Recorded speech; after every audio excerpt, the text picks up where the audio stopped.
Our research question is, how and why has the impact of the merchant venturers on the city of Bristol varied over time? This slide illustrates a few of the most significant parts of the module that have resulted in our final research question. The individual rabbit holes that were most important were weeks 3, 4, and 9. Week 3 introduced us to Edward Colston, and in week 4 we looked into industrial work. Reading through transcripts of interviews with industrial workers introduced us to the industrial project of the Clifton Rocks Railway, which prompted us to look into historical archives. Later discovering that the railway was funded by the merchant venturers linked these two topics of the slave trade and industrial work together.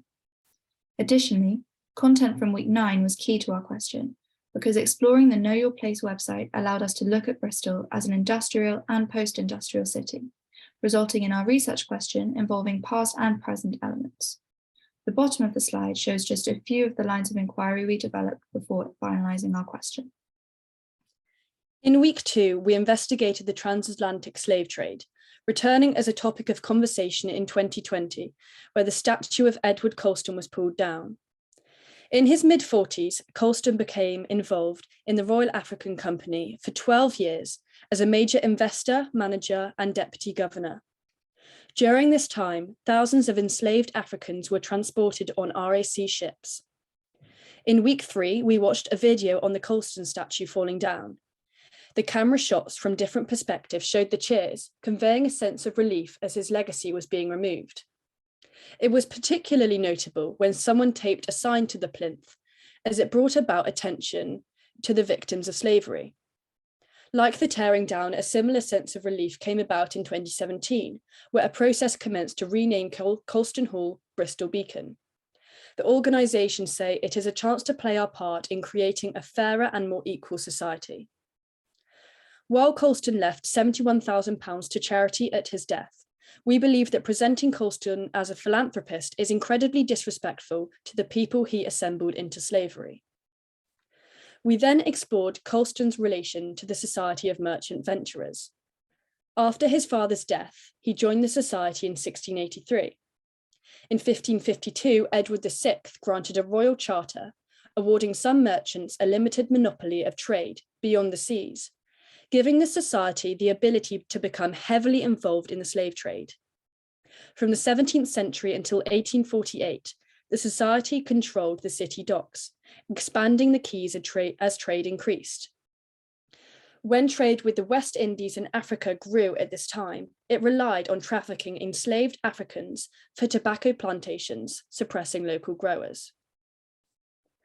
While the merchant venturers had a problematic past, the society now worked closely with Bristol's community to support commercial activity, help the young, aged and disadvantaged as charities apply for a grant to support their essential work, and promote education for over 4,700 young people across 9 schools, and supervise charitable trusts, ancient buildings and open spaces like those which Colston left to the society. In 1709, Colston chose the society to act as his trustees. Now, they continue to play an active role in the management of 3 institutions associated with him. In 1696, he delegated to the SMV the almshouses on St. Michael's Hill, which incorporates 12 flats. He also assigned the responsibility of Colston School. In 1861, when it was bought by the council, it relocated to Stapleton, where it became a co-ed school for 800 pupils. In 2022, it changed its name to the Collegiate School. A survey done after the toppling of the statue identified that pupils and staff wanted their name to better reflect their modern-day values. Furthermore, Colston Girls' School now educates over 900 people. Since 2018, the sixth form has admitted boys, and in 2021, it was renamed Montpellier High School. It is interesting to note that the school previously announced that it will keep its name, saying that there would be no benefit in trying to deny the school's financial origins. However, after the toppling of the statue, greater awareness was made, leading to a further push for a name change.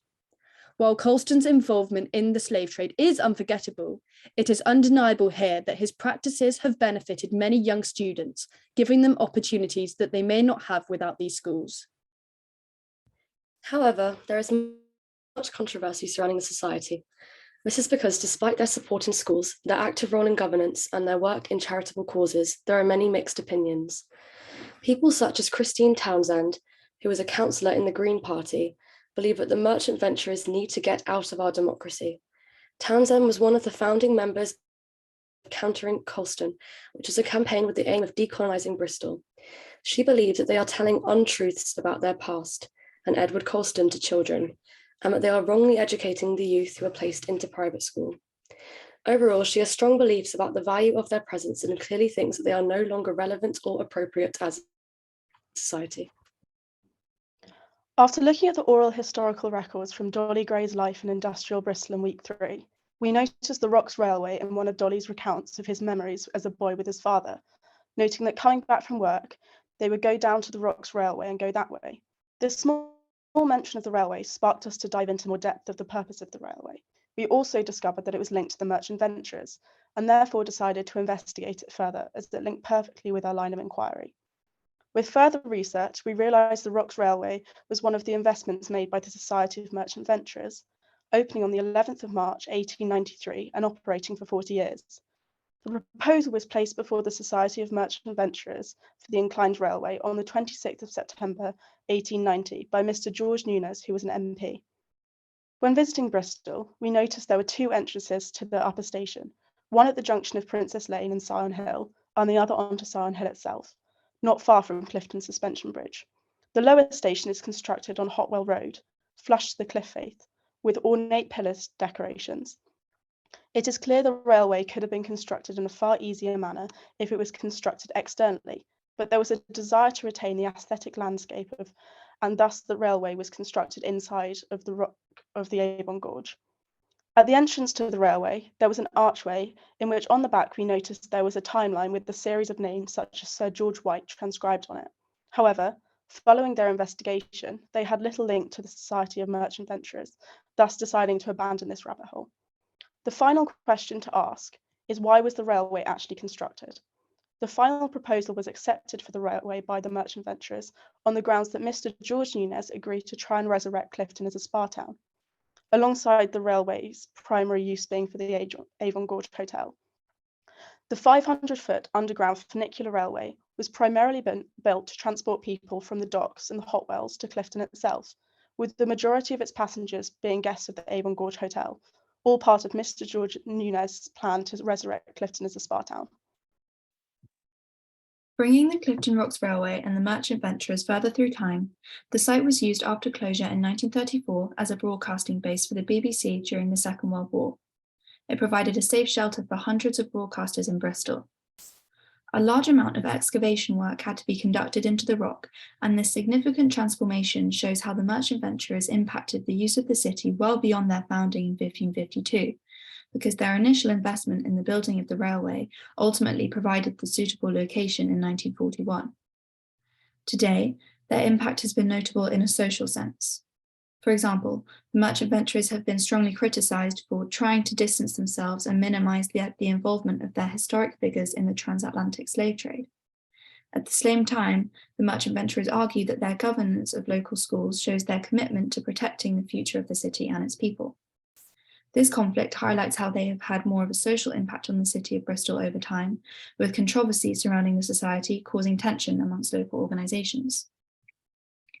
This slide gives a visualisation of the past and present impacts that the merchant venturers have had on the Clifton Rocks Railway. The left map and photo represent the past, the map being an 1898 to 1939 third edition OS map, compared to the present on the right, which is an aerial photograph of the area taken in 2012. What can be seen from the past photograph, a Vaughan postcard, is the area thriving while it was in operation, showing it as an economically productive area and a successful industrial project, partially as a result of the investment by the merchant venturers. On the other hand, the present photograph shows the derelict site that remains today. These comparisons demonstrate the varying influence of the merchant venturers' investments over time, and that while in the past they have had a largely economic impact on this area of Bristol, in the present day, these economic impacts are not seen as significantly as social ones.